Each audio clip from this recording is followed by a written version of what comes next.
afternoon, everyone. Welcome to ICANX Talks, Connecting the World and the Universe.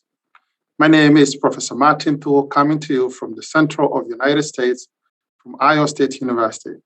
I'll be your moderator today. And this month, we are going to, our theme is Across Nano Divide. And we've had a talk from Patrick, Haiding, and Deep. And today we are lucky to have Professor Oscar Martinez. And next week, we'll have Professor Takili completing this theme for July. And today, I'm going to be assisted by our very own Alice as a panelist. We will also have Professor Lee Weigang as a panelist and Professor Fernando Stephanie also joining us in the panel. Our speaker today is Professor Oscar Martinez, as I mentioned, and Professor Martinez is a native of Buenos Aires, where he was born, and is now currently a professor at the Universidad de Buenos Aires.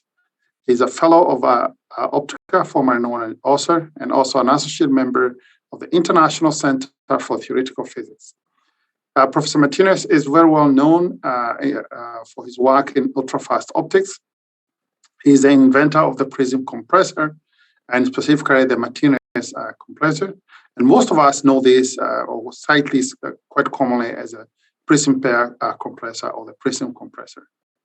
His work very well published and has very good citations. And he pioneered work in ultra-short pulse measurement and chipped pulse amplification. And he is a co-author and a co-inventor on the supposed method that overcomes the ill-posted convolution problem, allowing standard microscopy images to be resolved by mathematical process. And he's going to be talking to us about this today. Professor Martinez, the floor is yours.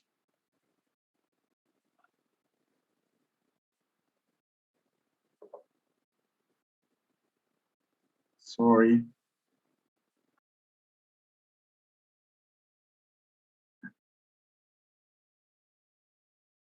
So,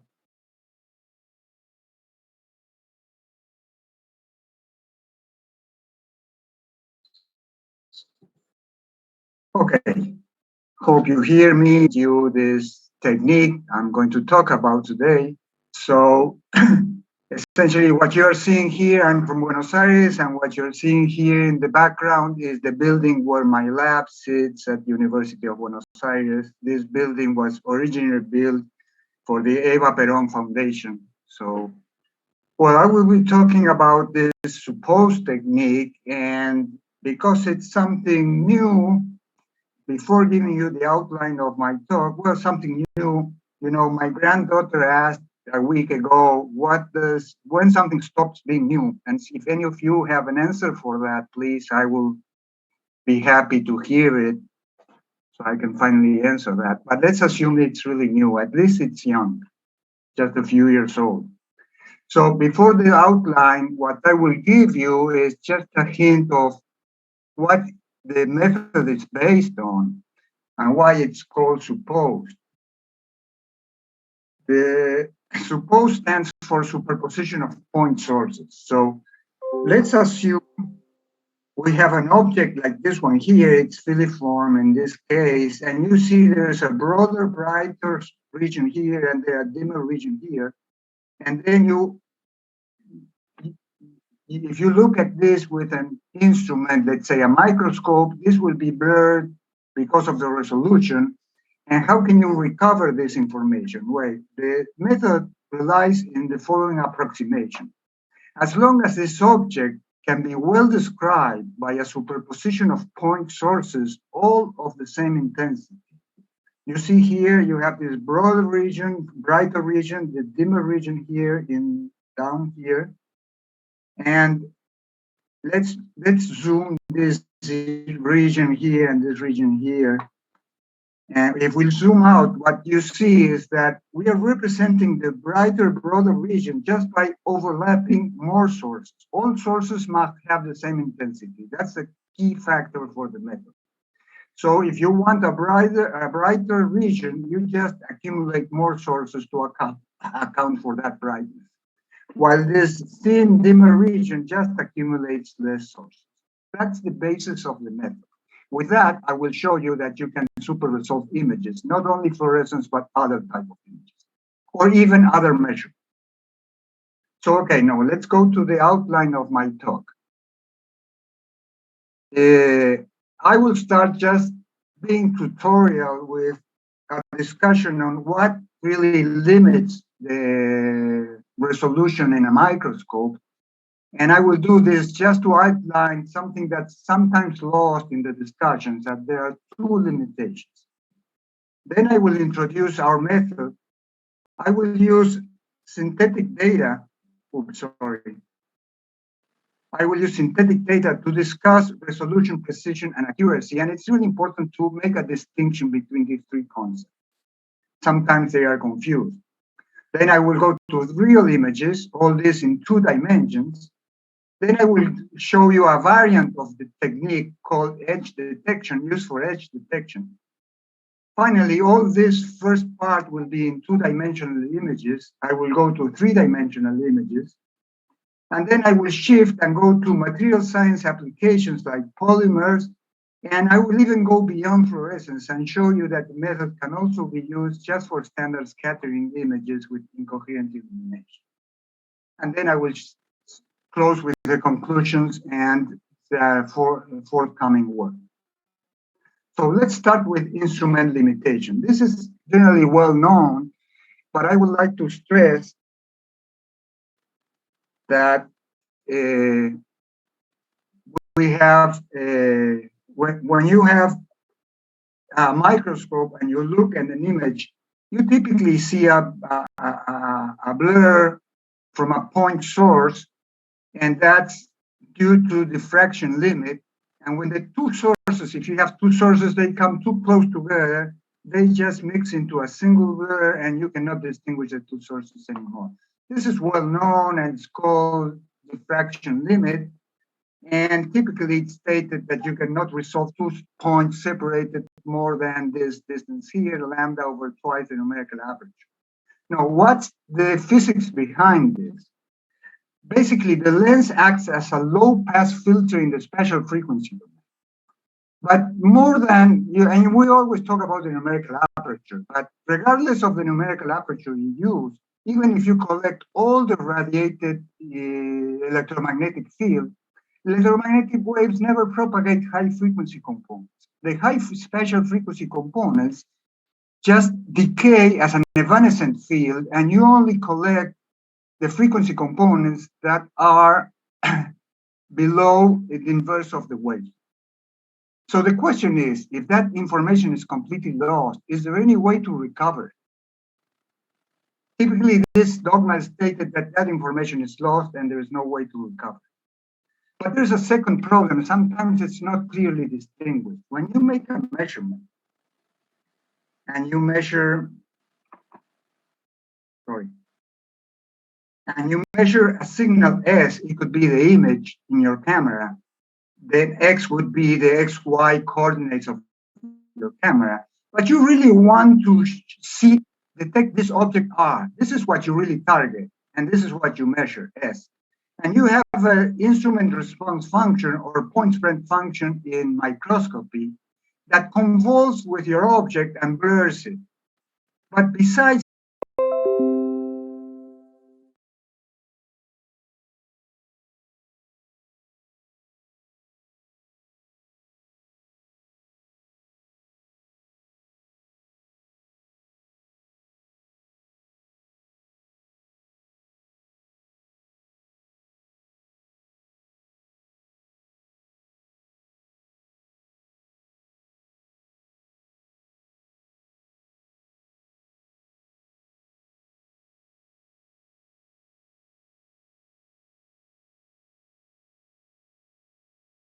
Yeah.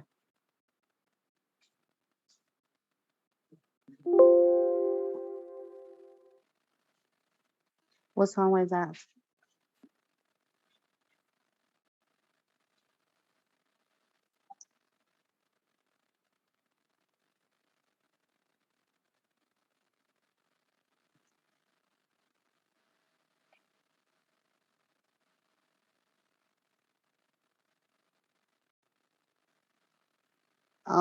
那个叫什么呢？嗨，你的推流搞好了吗？为什么突然掉线了？你打开话筒 ，OK。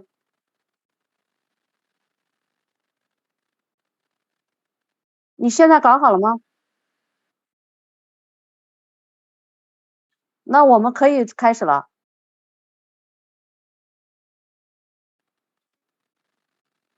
他在弄，你在弄。OK， 那我们现在开始 ，OK？ OK，Hi， Professor Oscar， yeah。So you can restart. So thank you. Yeah, you just continue. That's okay. I'll continue? Yeah, thank you. Okay.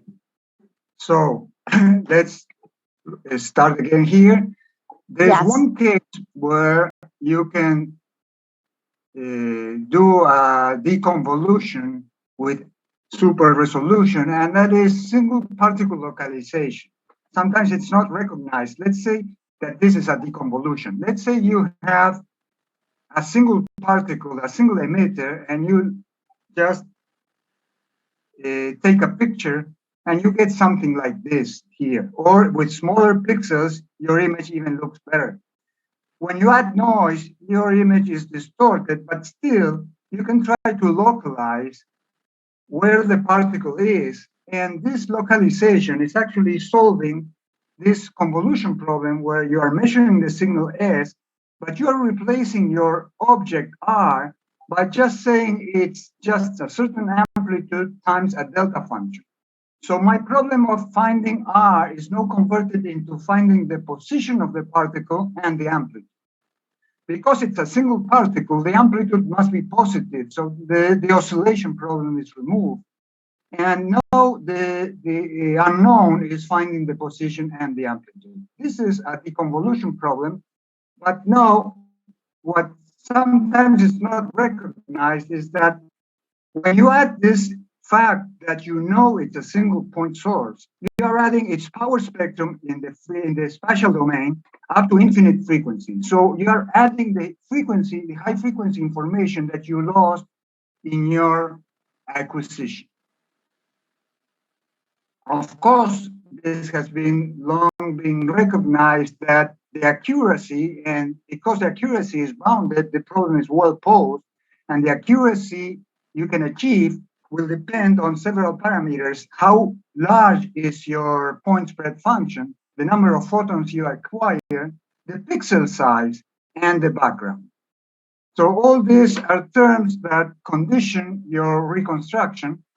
And this was used by these two people, Betzig and Werner, who received the Nobel Prize together with Stefan Held. But what they did is super resolve images just by turning on and off single molecules and locating the single molecules and then composing the entire picture. What I'm showing here is just one example of this called single molecule localization microscopy, where we show a nuclear pore complex. I will come back to this example later. That's why I'm showing it. And these are just structures, proteins that are tagged with fluorescent markers, and they were able to reconstruct this particular structure that's very stable. Okay. Now, let's go to our technique. This was just the instrument limitations in standard microscopies and how they were solved before. Recall that single molecule localization requires sometimes thousands of images to acquire a single image. And it only works for fluorescence and for very particular fluorophores. Let's introduce our technique. As I said before, you have an object like this one here, and you represent that object by a superposition of point sources, all of the same intensity. Now then, the mathematical problem of finding R is converted into the problem of finding the positions AK, BK of K equal 1 to N sources, all of the same intensity alpha. Now, the fact that they all have the same intensity is crucial because if you allow the intensity of each source to vary in the fit, then the problem becomes ill-posed again.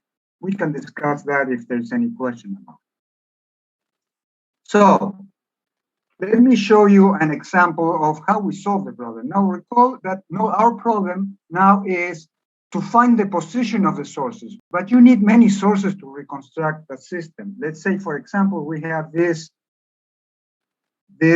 two straight lines. The ground truth are these two straight segments in green here. And this is, in the left, the image you would obtain after blurring it with your point spread function. And now we're going to throw a lot of sources around this image, the region the image has significant intensity, and try to move these sources around until we get the best fit after we convolve these sources with the point spread function. What I'm showing in the right here is another way of representing this scattered points. That is a histogram where you have higher intensity where more sources are located. So you can see here, this is just randomly scattered.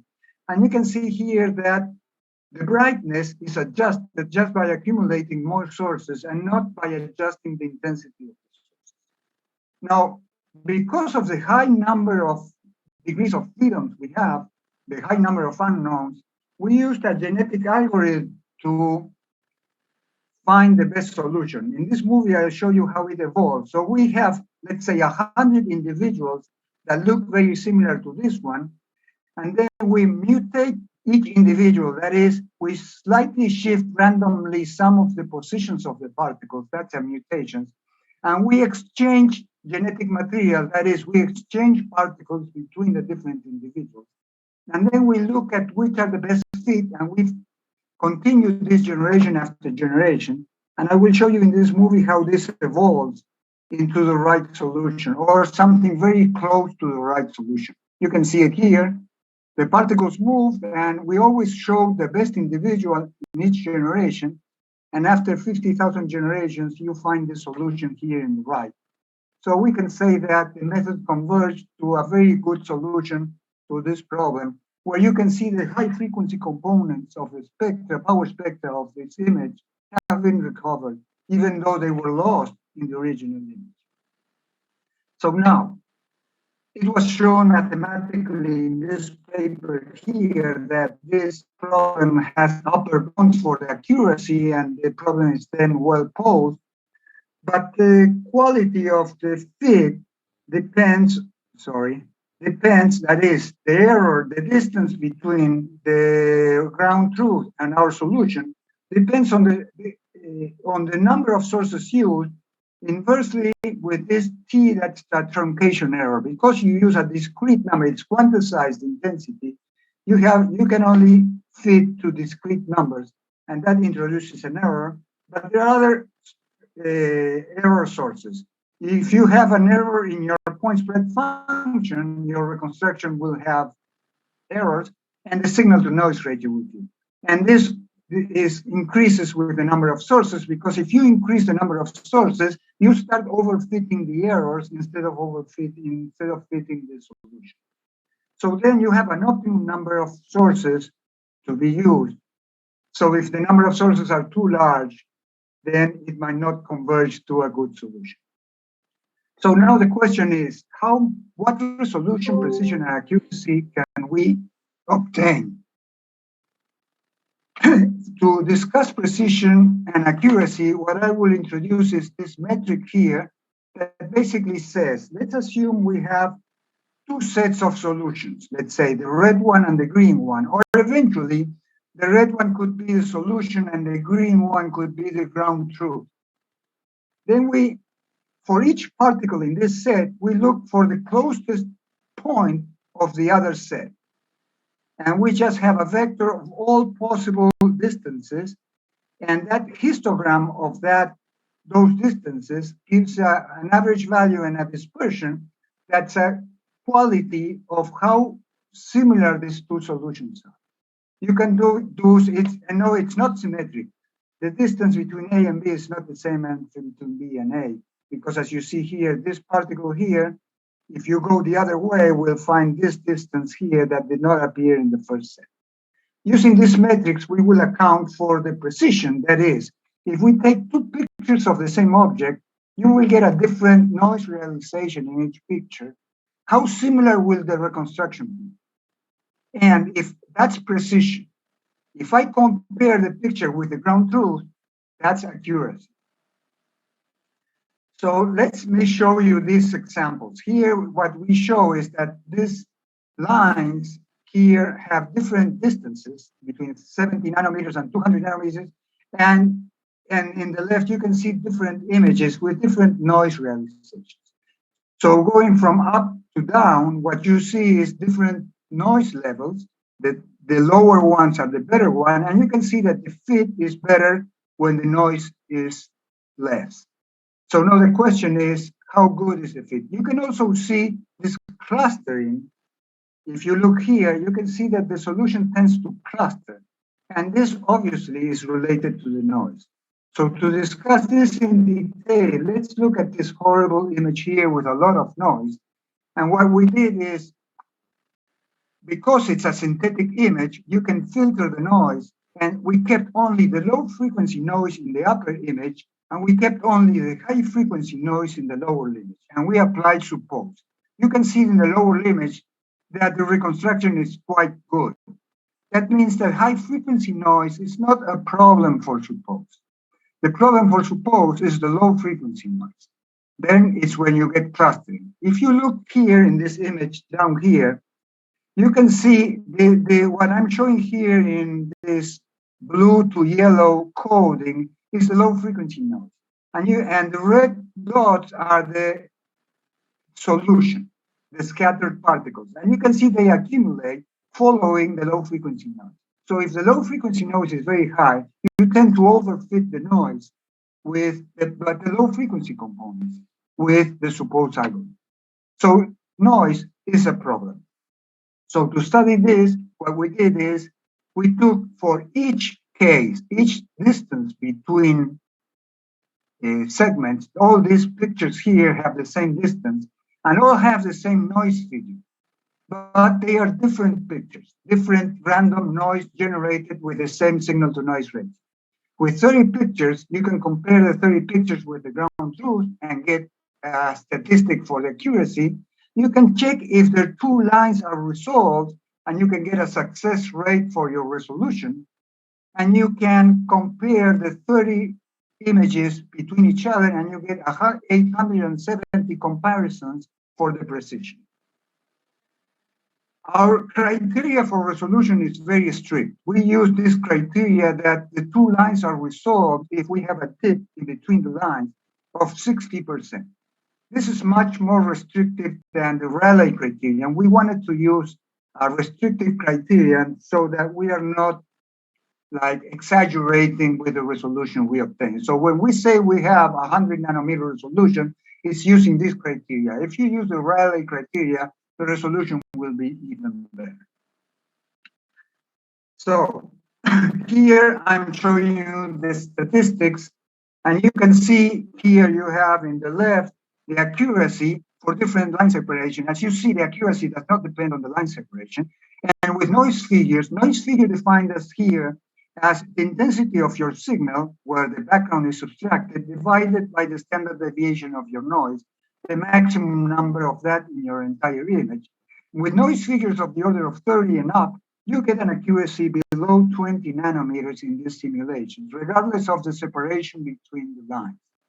The precision keeps improving as your signal to noise ratio improves, and it goes down to 10 nanometers for the high signal to noise ratio images.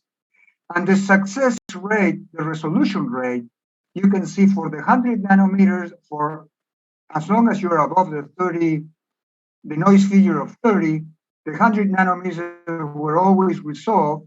And for the high noise figures, 80 nanometer separation was resolved. So the resolution can go down to 80 nanometers. The numbers we used are those typical of a high numerical aperture objective when looking at 520 nanometers wave. So what happens with real images? We discussed this, of course, with real images, it's more difficult to discuss what the ground truth is. But we have this ArgoSim slide. This is a standard that's now being used for high resolution microscopy like structure illumination. And basically it consists of one of the structures consists of parallel lines separated in 0, 30, 60, and increasing in 30 nanometers between 0 nanometers and 390 nanometers. So you can see line pairs. These lines are not actually lines. They are ribbons because they are constructed using 2-photon excitation, so that the depth of focus of your beam used to fabricate this sample generates actually ribbons that are nominally 600 plus or minus 200 nanometers thick in the axial direction. So if we want this to look like, okay, the other point is these structures are photochromic and they emit with a spectrum that depends on the excitation. Let's say we use 375 nanometers, so it's this curve here, and we collected our image in this blue shaded region here, in the blue around 460 nanometers. So collecting this, we wanted this to look like lines. So the way to make this look like lines is use a low numerical aperture, reduce the numerical aperture so that the depth of focus of your microscope is larger than 600 nanometers. So we reduce the numerical aperture to 0.4. So keep this in mind because comparing with the simulations, in the simulation we had a numerical aperture of 1.3. Here we had to reduce it to 0.4. That is, we have a lateral resolution using our criteria of 600 nanometers. Now, this is what reconstructions look like. Here in each image, let's look at this one here. The upper left corner is the original image with a wide field microscope. This is a single image. And the lower right corner is a reconstruction using suppose. All this pair of lines here, you can see that are not resolved by the microscope, despite they are 240 nanometers apart, and they are resolved by the reconstruction. These other two lines are just guides for the operator. So you can see this is the high signal to noise ratio down to 90 nanometers. We're still resolving the lines. While as you increase the noise, here, here, here, you start seeing the clustering artifact, just like in the simulations. So, okay, we obtained a resolution of 90 nanometers, but remember, the wide field resolution was 600 nanometers. So we are getting more than 5-fold improvement in the resolution. If you look at the precision, that is, we take several pictures of the same object with the same signal to noise ratio, and we look generation after generation, what the precision is by comparing the different reconstructions, you can see that for the high signal to noise ratio, the precision keeps improving as you keep processing. But for the very low signal to noise ratio images, at a given point, the supposed algorithm starts overfitting the noise and the different pictures, because they have different noise random realizations, they just diverge. So this is a clear indication that noise is limiting your resolution. If you look at the precision as a function of the noise figure, you can see here that we were able to go down to a precision of 20 nanometers with this factor of 3 in the numerical aperture. This is very close to the 10 nanometers in the simulation, but taking into account that the numerical aperture was much lower. Now, let's look at real biological samples. These are actin filaments, and you can see 3 pictures of the actin filaments, so you can see the reconstruction. You can see certain clustering here in the reconstruction, but again, you can see there are 3 fibers here where the original figure is only showing a single blurred image. You can reconstruct, and they repeat in the different pictures. But you can also see in the precision here as a function of the generation that at a given point it starts getting worse.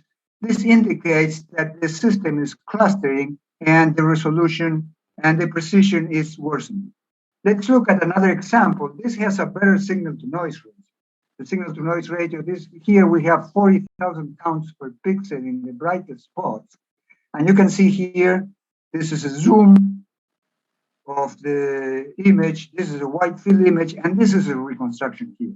Let's look at two different pictures, and you can see generation after generation keeps converging, and you can see here the filaments well resolved, and they repeat from one picture to the other, indicating there's no artifact. And you can see here the precision as a function of the generation, that it keeps improving. It's around 20 nanometers, and that these are reliable structures because there's no clustering due to noise. This is just another example. I'll just go fast over this. Here we used a 10 times objective, and we compared it with a high numerical objective just to see the ground truth. And you can see here, these were real structures that were recovered, like this eye here that opened, and these structures here that were present in the high numerical aperture image. Okay, now let's ask another question. This is for high dense images. What happens if you have sparse sources like you have in single molecule localization? One of the limitations in single molecule localization is that if you have more than one source within your image, let's say this is your point spread function here, you have an image that was originated here, was originated by three sources. These three sources are located at distance equal to the standard deviation of your point spread function. And these are two images synthesized with different signal to noise rates. And we compared our technique to recover these three positions with another technique used in literature, that's compressed sensing. But we added artificial intelligence, that is deep learning, to remove the high frequency noise.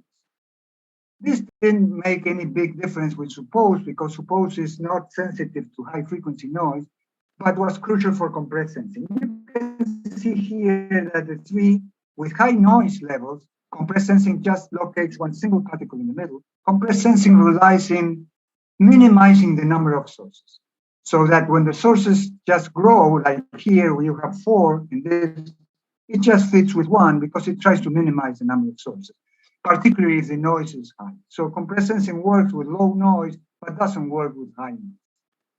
Well, we compare the success rate.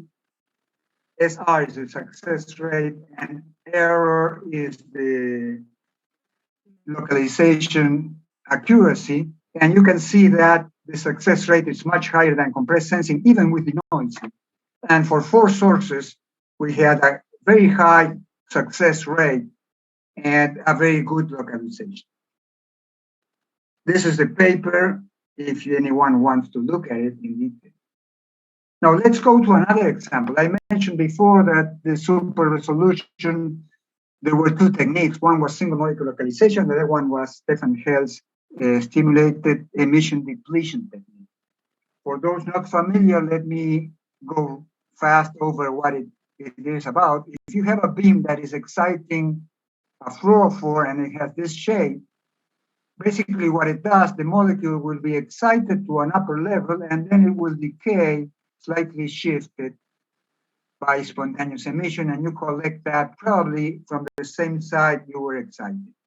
What happens if you shine with another beam with a different wavelength, like this one here, and you induce stimulated emission? Then the decay will be produced dominantly by stimulated emission, and you will see no spontaneous emission in the background direction. You only see stimulated emission in the forward direction.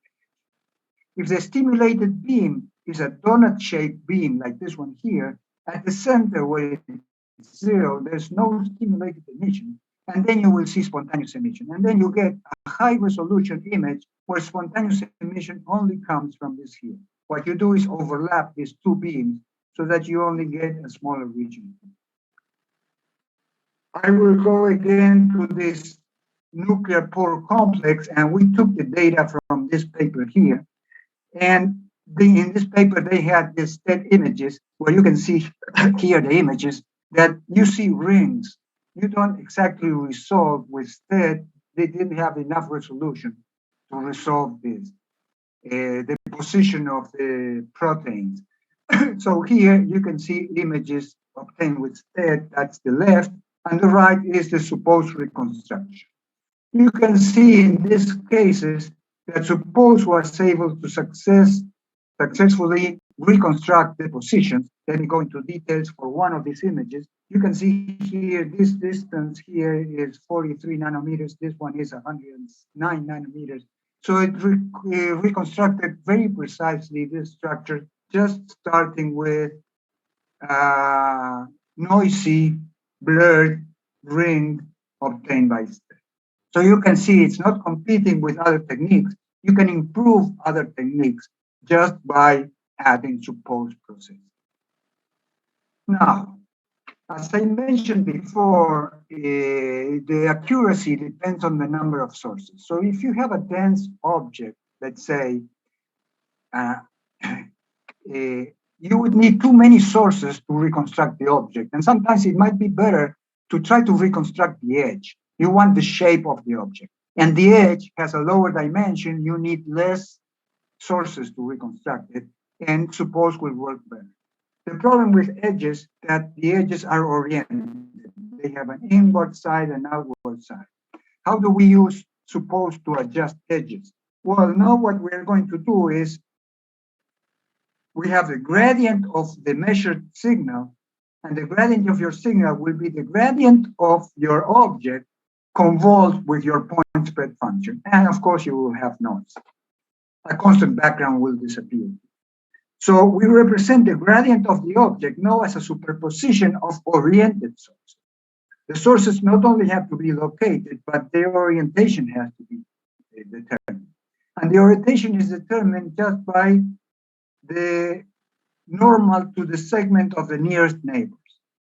So this, again, if we just let the orientations move freely, we get, again, an ill-posed problem because you can invert two sources and they cancel each other. So now you need a regularization term. And let me show you how this works. Let's assume our object is this cropped star that we have here. And we convolve it with this point spread function. The image you would obtain of this star is this you are seeing here. You can see that the actual structure seems to be completely lost. Now, let me show you how the reconstruction works.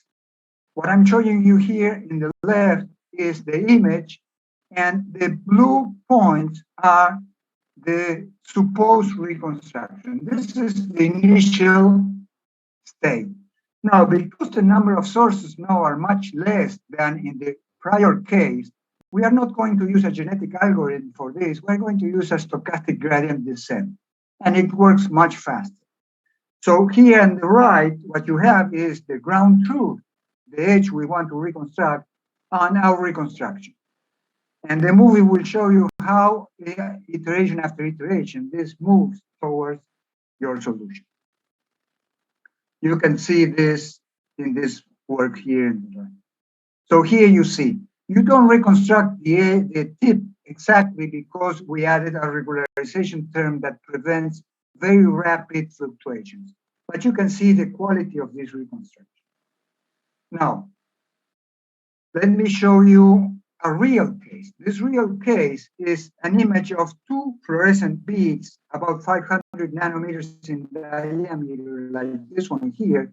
This was obtained with a high numerical aperture objective, and this one here is a low numerical aperture objective. You can see it's quite noisy, and what we will do is try to fit this left image and compare it using the ground truth, the high numerical aperture. Again, the blue points are the sources we use for the reconstruction. So you see here how the reconstruction evolves. At the beginning, it goes slowly.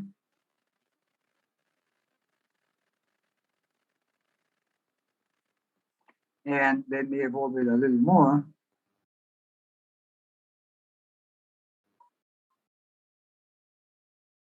Sorry.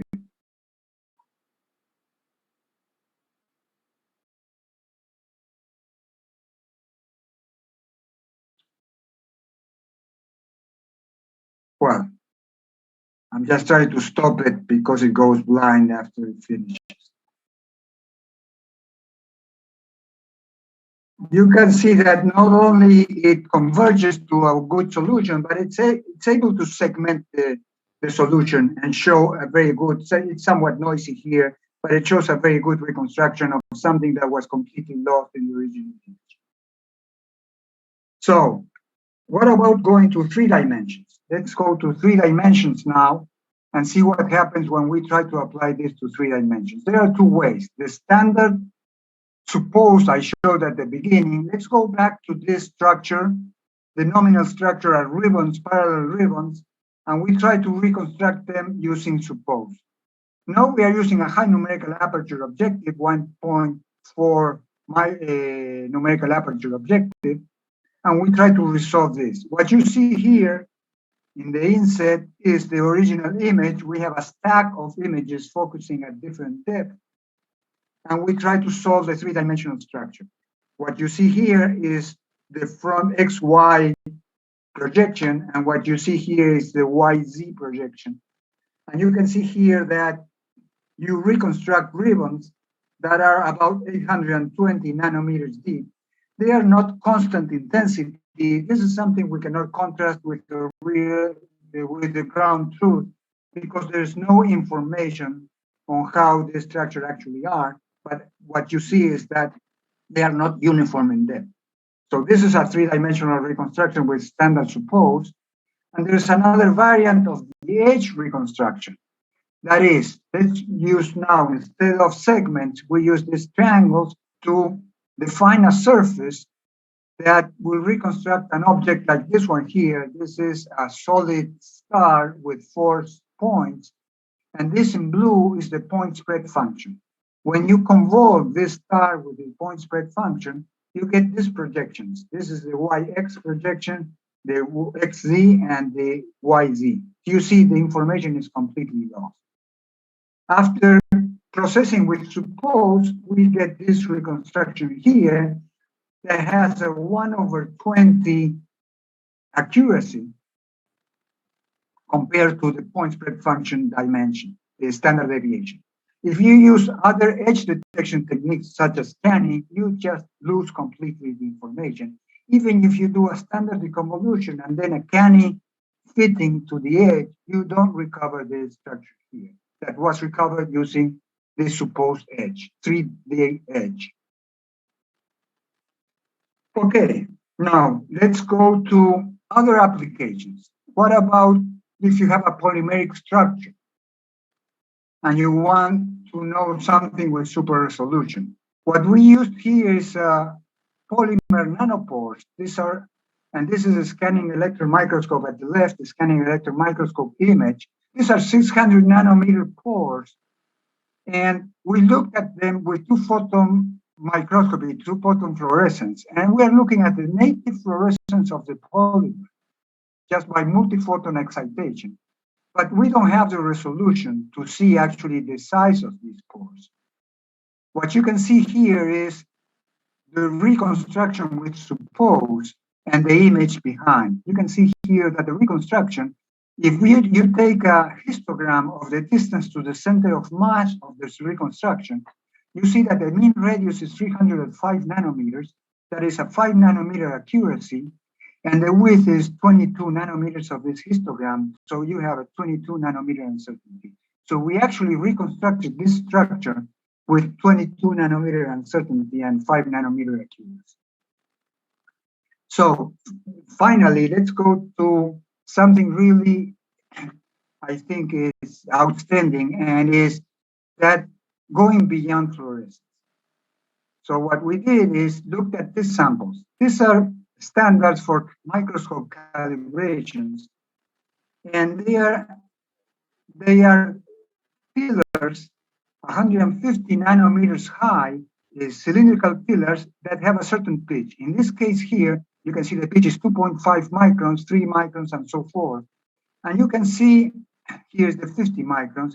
And we illuminated this structure with dark field illumination. For those not familiar with dark field illumination here in the inset, what you do in dark field illumination, you just illuminate at a grazing incidence, so that light is shining at grazing incident and is scattered at the edges. So what you see is edges. You can see here 50 micron pitch structure. This is a large structure that the microscope can resolve, and you can see that only the edges are illuminated. Here, this one is larger, you can still guess the edges are illuminated, but in this case here, you just see what you see here is that the edges are no longer recovered. This is a dark field image at the left from the wide field microscope, and this is a supposed reconstruction. You can see here that the edge was recovered, and how precisely, well, let me show you one of the images so you can tell. This is the original image at the left and the reconstructed image at the right. So let's compare it with a scanning electron microscope image. This is a scanning electron microscope image. It's somewhat noisy because the structure was not conductive. So it was taken with an ambient scanning electron microscope. You can see these red dots are the reconstruction by suppose, and you can see how precisely and with what accuracy this was reconstructed as good as the electron microscope. So for samples that cannot be placed in an electron microscope, you have now the chance to reconstruct it with very high accuracy. So let's be more challenging. Instead of cylindrical pillars, let's do these square pillars. The square pillars are more challenging. You can see the optical image here, and you can see the reconstruction, and you can see the sharp reconstruction at the edges. These are really squares. You can see one of the sides is not well reconstructed because the dark field microscope was not homogeneously illuminated from all sides. It was not illuminated from the right as intensely as from the left. And that's why sometimes the right side of the square was not reconstructed. And this is interesting because you can get even more information if you just turn on and off the different directions of illuminations.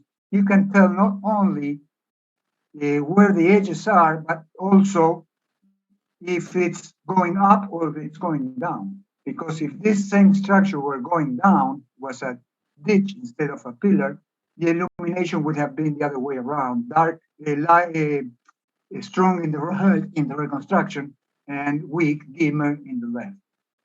So, okay, with this, basically I'll go to my conclusions. And what I want to stress is that we have presented a single image deconvolution technique that really has super resolution. It recovers the high frequency information in the power spectrum just by the ansatz of assuming that your system can be represented by a superposition.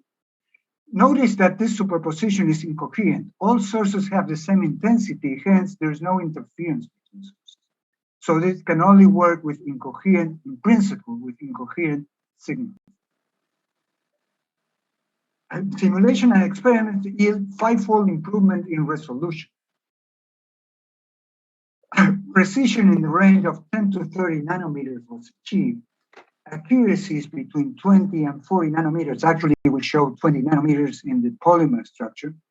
And what's really important, it also works with scattering. So you don't, in material science, you might have no fluorescence and you can see the structures just by looking at scattering. But there's even more. We are now working with Raman microscopy in 3D with super resolution. This is a collaboration with people at the quantum electronic labs in the School of Science. And with this, you can look into buried structure in transparent media that cannot be analyzed with any other microscopic technique. We are also starting a collaboration with Colorado State University to do mass spectroscopy with super resolution. And we are working in optical coherence microscopy with super resolution. This is a real challenge because now we are trying to apply the super resolution to coherence. With this, I finished presenting the group. If you want to contact me for any question, besides questions after this talk, you can just email me. So here we have Sandra Martinez is the mathematician behind all this trick, and she not only presented this idea, but she is working in improving and getting even better and better algorithms to do this processing. Here, this was last summer, February, when we were celebrating that Micaela Toscani and Guillermo Brinati finished their PhDs. Micaela did all the work I presented in 2 dimensions and assessing the precision, accuracy, and resolution, while Guillermo worked in the edge and 3-dimensional edge technique. He is now in Barcelona. And here, Matthias Charut is an undergraduate student going for his master thesis. He's electronic engineering. I didn't mention Micaela is electronic engineer, and Guillermo is a physicist. He's electronic engineer. His work, he did the 3-dimensional on the Argosine slide. And then Axel is the one that developed the sparse deconvolution case with stochastic gradient descent, and is now working in the challenging optical coherence tomography experiment. So thank you very much. And just an ad for those willing to visit Argentina, this might be an excellent excuse next March, the Ultrafast Optics Conference in Bariloche. So thank you very much. All right, thank you very much, Professor Martinez. Very fascinating talk, spanning all the different disciplines. We have 2 very minor questions from students, one coming from one of my students here in Iowa State. And I'm going to share the screen with you.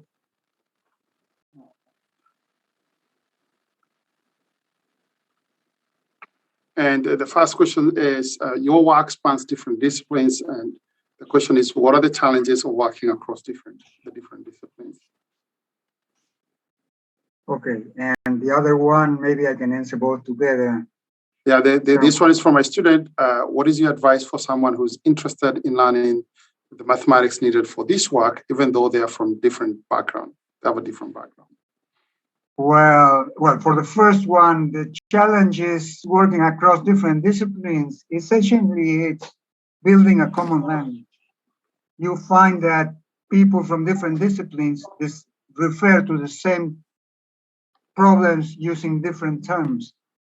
And it's difficult sometimes. I mean, the big challenge here was presenting Sandra, that was a mathematician, what the problem I wanted to resolve. I mean, it just happens that she's my daughter, so, but I didn't go to her because she's my daughter, because actually I worked in this problem for years before asking.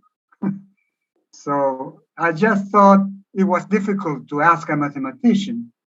And it was actually one of my former students, now professor at Andrea Bragas, that insisted that I should go and ask her. And when I did, she came with the answer. And it's not easy because essentially because you have to take your time. It took us many years to get a solution and show that it works. And sometimes the system does not allow you to take that time.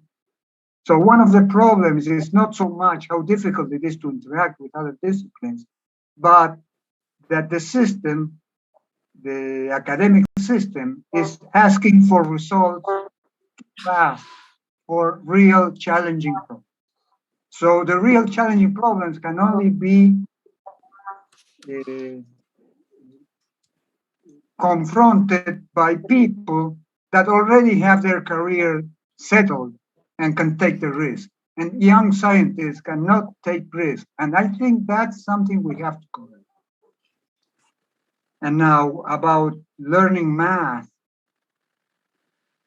I don't know. I mean, you should ask my students. I mean, Micaela is an electronic engineer, and she could deal with it. I think once you are motivated, you just go for it. And the real important thing is not to be afraid of asking questions. I mean, ignorance is not a defect unless you try to hide it.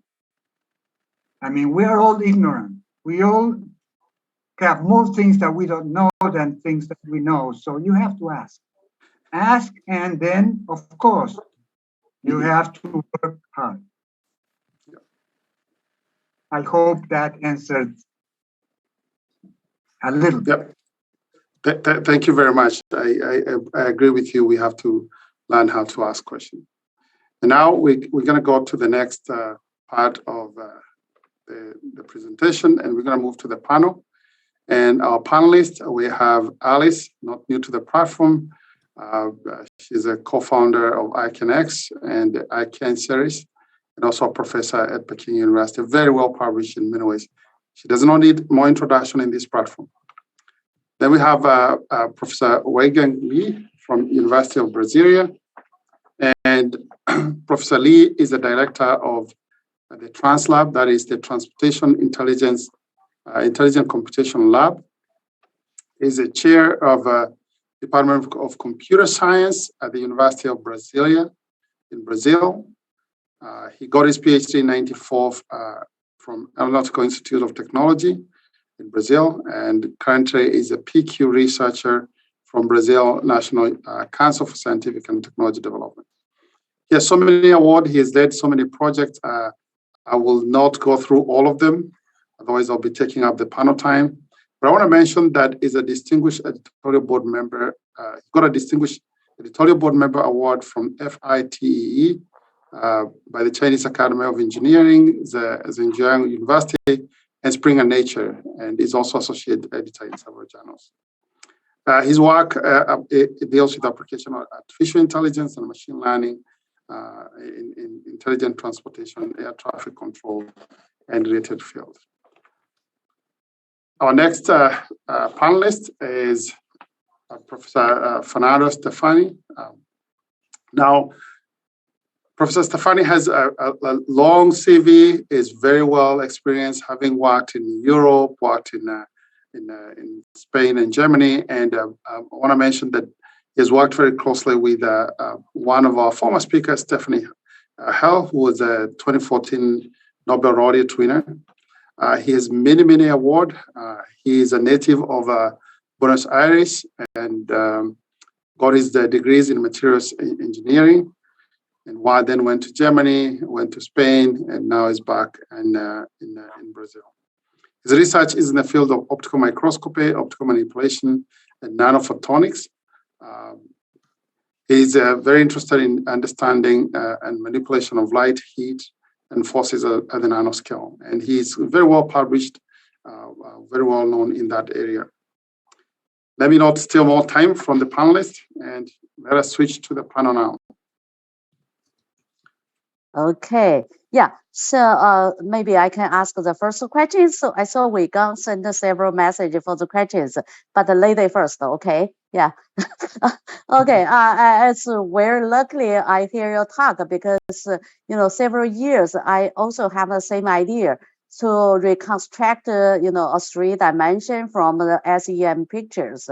But that time I'm thinking I need at least 2 SEM pictures, with different angle. Then I can, reconstruct that.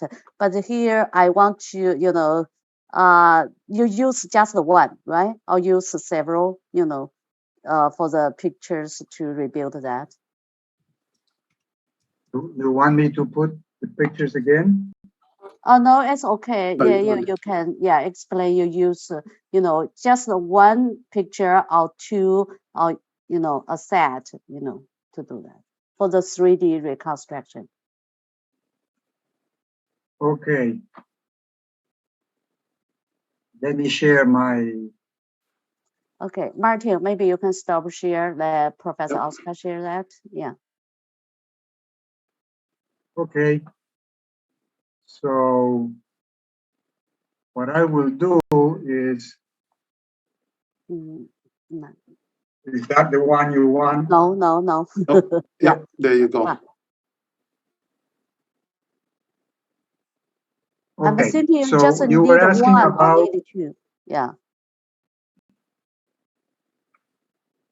You were asking about how I can reconstruct edges and. Yeah, I want to ask for, you just need one photo or need several photos for this reconstruction. Yes, okay. This is just one photo. If you wanted to actually know details on the on what, sorry. If you want details on if this bridge is going up or down, then you would need to take several photos from different angles. Actually, what we have for dark field illumination is a set of 20 LEDs. So if you just turn them on one at a time, you can get 20 images from different angles. And I think there's a lot of information there. We have not proceeded trying to get more information from that. This is really recent. I mean, this work has not been published yet. So I think there's a lot more information we can extract from this. The good thing about the scattering images in material science is that the material does not bleach as fluorophores. With fluorescent molecules, the problem is that if you shine them for too long, they just bleach and stop emitting. Here you can take as many images as you want, and the signal to noise ratio can be really huge, so that you can really go down to very good accuracy and resolution in this type of problems. But there's one point, yes. So I think we can go down to typical resolutions of any scanning electron microscope, standard scanning electron microscope. Of course, we will not be able to go to the high resolution 1 nanometer microscopes, but you know, the 20 nanometers, most standard microscope, this one I showed here, the resolution is quite poor, it's close to 50 nanometers. So I think we can even go better than this microscope here.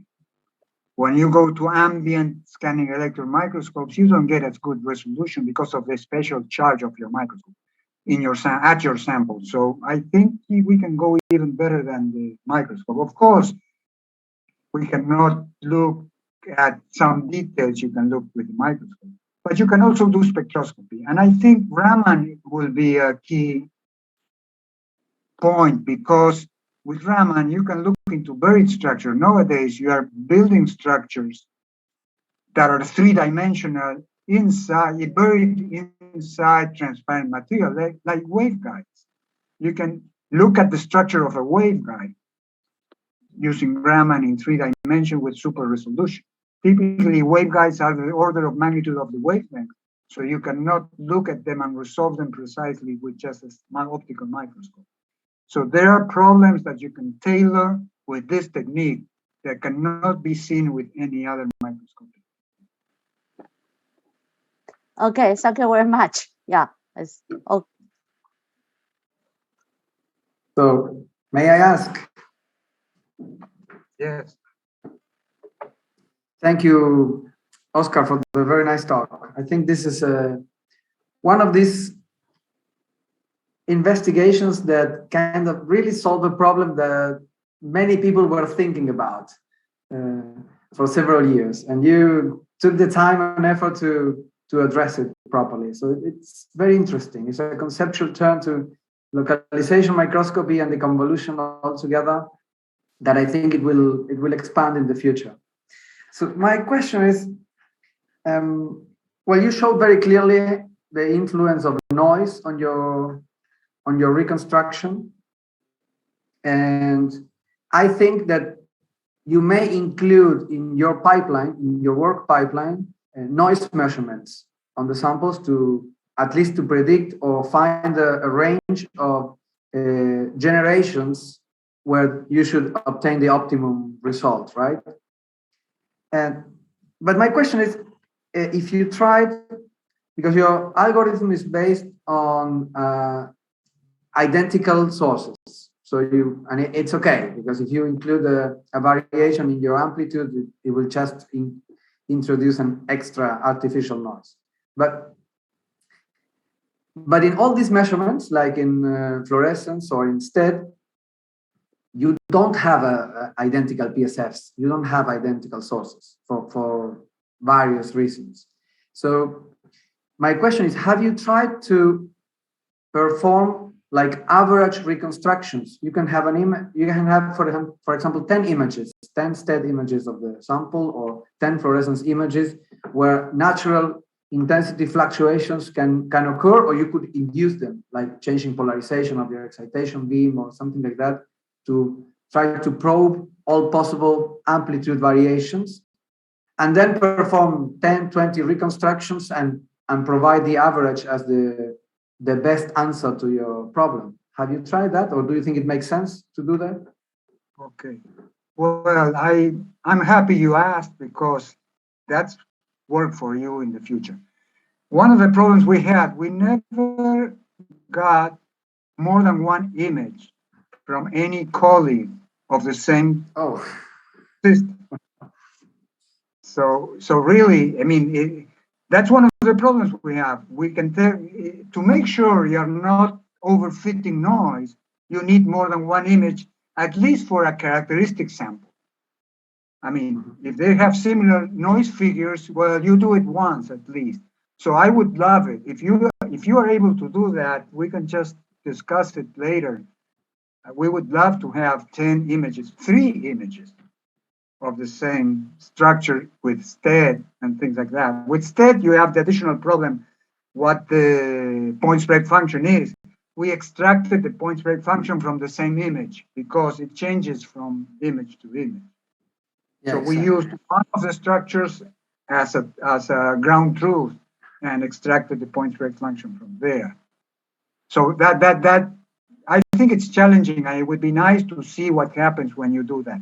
It's important to do it at least once to make sure that you're not fitting artifacts, particularly when you're looking at cluster structures. If the problem you're trying to tailor is figure out, I had a collaboration of that type, they want to see how the structures cluster, it's very difficult to distinguish that from clustering due to noise if you don't have more than one image.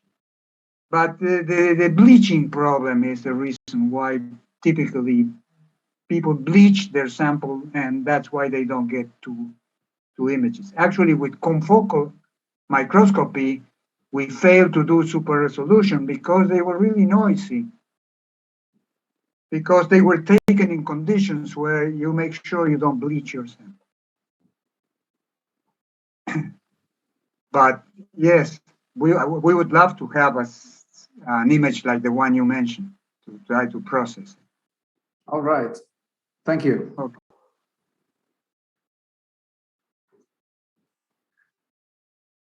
So may I ask a question?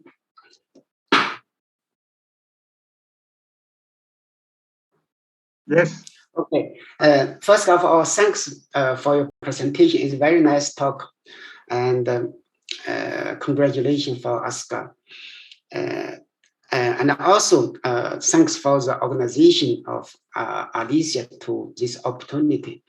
This talk is very, very good to connect our new friends, new relationship between our institution and the research. My question, I wrote in the chat, or you can see, actually, it's not a question, it's a comment. Because, you know, recently, the artificial intelligence, including machine learning and deep learning, has been very successful, especially in image processing, video processing, and natural language processing. It's very, very good. The accuracy for the image processing can arrive less than 3%, even better than human to process image. I just comments. Have you, in your presentation, you mentioned some mathematical to deconvolution the process. Maybe sometime maybe you try to use machine learning method can improve the performance of the accuracy and the precision and something like that. This is just a comments. Have you have any idea about that? Yes, it's a very good comment. Let me show you. We did try, and I mentioned it here. This was deep learning denoising.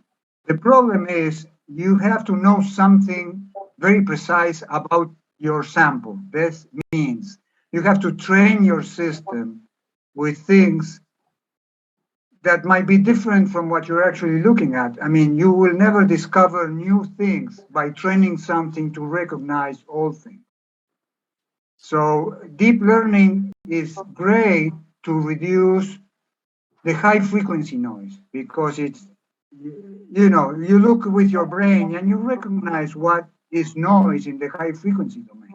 But the low frequency noise cannot be distinguished from real things, because they, you know, it could be something there.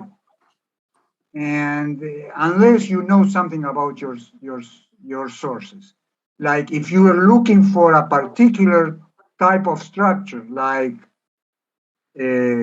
actin filaments, and you know you're looking for filaments, you can train your system to recognize filaments and improve your image. But you are only going to recognize filaments. And if there's something else there, you're going to lose it. So deep learning was very good for compressed sensing, but didn't work for suppose, because it could only remove the high frequency noise.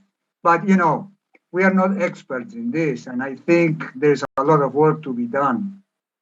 And probably sooner or later, somebody will come up with an addition to this with deep learning that will help improve or speed the reconstruction. Thank you for your comment.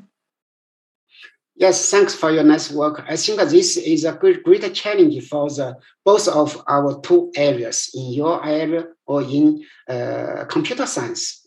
Maybe in the near future, we can to try to resolve this field. Thanks a lot again. Oh, thank you. Thank you very much. Can I jump in with one question?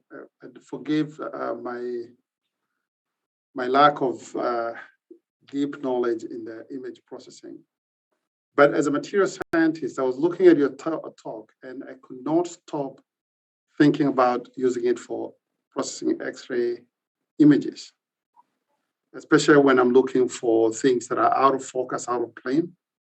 If I'm looking for contaminants or interstitials and occlusions, or even in applying it in quasicrystals, where I need to see periodicity at different level. Have you looked at resolving some of these X-ray diffraction patterns? No. We thought this was something we could work on, but we never had the opportunity to find a collaborator to interact with. So we're just, you know, we have to discuss how you take your image. One of the things I didn't mention, and it's really important for the suppose algorithm, is that you have to oversample your image. That is, don't use Nyquist criteria to decide the steps you take for your scanning, for example, because you need to oversample. Because the high frequency noise is not a problem, oversampling helps. So if I have 200 nanometer resolution in my system, it's better if I take a picture with 20 nanometer pixel and not with 100 nanometer pixel as people usually do. So it's something you have to take into account. You have to oversample. But things like you mentioned, X-ray, diffraction, what's good about it is that you don't bleach your sample. You can oversample and it won't damage your sample or whatever. You have to be careful if you're looking at coherent signals. Diffraction has that problem. You're looking at coherent signals. So we have to think a little bit if that is not going to be a problem for the superposition, because the superposition is coherent. You have to take into account the phase too. So we are working on that, but that really complicates it. So incoherent images is really where you want to work. Coherent images is something you have to be careful. But it's a matter of stating the mathematical problem clearly so that we can look around it and see if we find it. Okay. Yeah, because I was thinking more from a size resolution. If I have a fallen body occluded in my material, then in an X-ray diffraction, the dimensions of the diffracted signal are going to be different. And if I was wondering whether we can really support that this is an inclusion or a foreign body in the material by looking at size and being able to pin that down and showing that it's actually out of the unit cell. It doesn't follow the pattern, it's off. Or maybe it's even from a distance point of view, it's on a different plane than where the unit cell is lying. So maybe it's something that maybe you and I can. The problem is the interference there that you have to fit. We are working on that for optical coherence tomography. Okay. If we find a solution to that problem, we will try to go into diffraction. I think diffraction, I think that where you can use it in diffraction is when you look at that diffraction pattern from different structures, like you have, and your resolution, you don't have the angular resolution in your diffraction pattern to see if there's a structure in there. But the structure comes from different sides that don't interfere with each other because there's no, because you have many orientation, a standard goniometer type, there it would work. Because there's no, the phase information is lost between different grains. They're randomly averaged. And that's the case where X-ray diffraction could be improved by support. Very good. Hi, Martin. Maybe I can ask one more questions. Sure. Okay. Yeah, Professor Oscar, I really wonder how about the processing time. So it's really fast on real time, or it's I was expecting that question. It's a very good question. I'm surprised nobody asked. Well, the first versions Micaela used to process her images, and you can tell how much work there is. Each image was taking about 1 hour and a half because those cases, the location of the sources could be anywhere in a continuous space. Then using that was 1 hour and a half using a GPU for the process. The convolution takes a long time. Then we had an improvement using what's called textures in the GPUs. We use lookup tables instead of calculating the point spread function. And that increased the speed so that in 1 hour and a half, you could have maybe a 3D reconstruction. That's what Matthias Charut did. Then you have very fast speeds for very sparse sources with the stochastic gradient descent. There you can do it in just a few minutes. And now Sandra is working in discretizing the positions, let's say pixelating the positions instead of working in a continuous space. That increases, you have to use a very small pixel, increases the size of your image because it's an artificial pixel, you can interpolate. But now she is processing 30 images in parallel in a CPU without using the GPU in 15 minutes. So it's really increased the speed. So we keep improving, and I think depending on the problem, then that's what she's using for the scattering images. She is processing in the Fourier plane in a discrete space, and she's getting that 30 images are processed in a CPU. We didn't go to the GPU yet. So I think soon we are going to be processing faster than we acquired and see resolution in real time, but it didn't come yet. Be patient. We are going that way.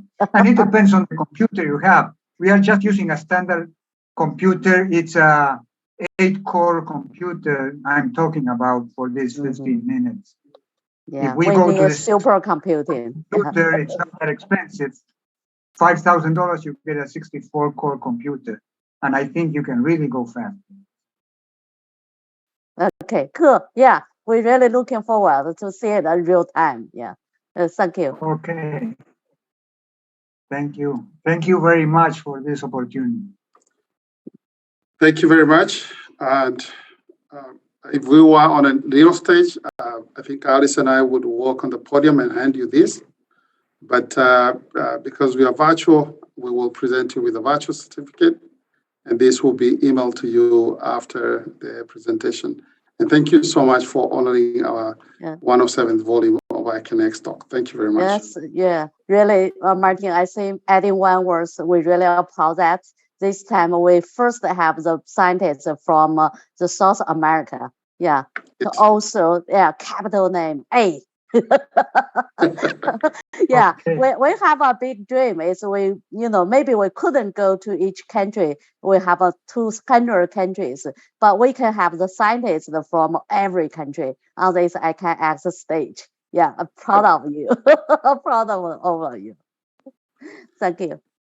Thank you. Thank you, Chris, for the organization. Thank you, Oscar. Very nice meeting you. So, all of you. and next week, we will continue the series with Professor Takeli from Seoul National University. He'll be talking about molecular scale electronic devices, and you're welcome to come and listen to it. It's going to be, for sure, a very interesting time. And with that, thank you very much. Thank you. Appreciate your presence. Thank you. Great. Yeah. Bye-bye. Bye-bye. Yeah. Bye-bye. Very nice. Yeah. Bye-bye. Looking forward to Very see you nice. next time. Thank you, everyone. Bye-bye. Oscar, very interesting talk. Yeah. Yep. Bye. Thank you very much. Yeah. Very good. Very interesting.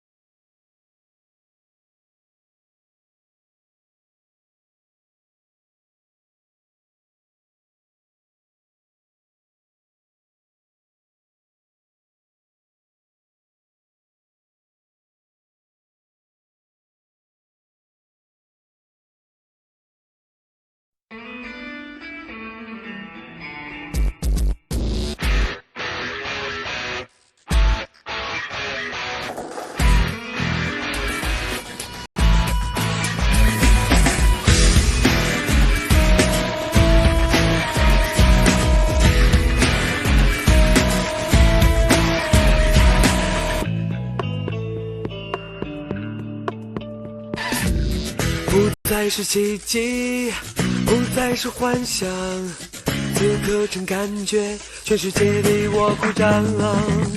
不必太在意身旁惊奇的目光，可以点点头，可以放声歌唱。我创造奇迹，我拥有梦想，我希望看见所有骄傲的脸庞。不再为曾经失败放弃或感伤，努力才是真的方向。I can， 没有什么可以阻挡心中无限的力量。I can， 你也能够像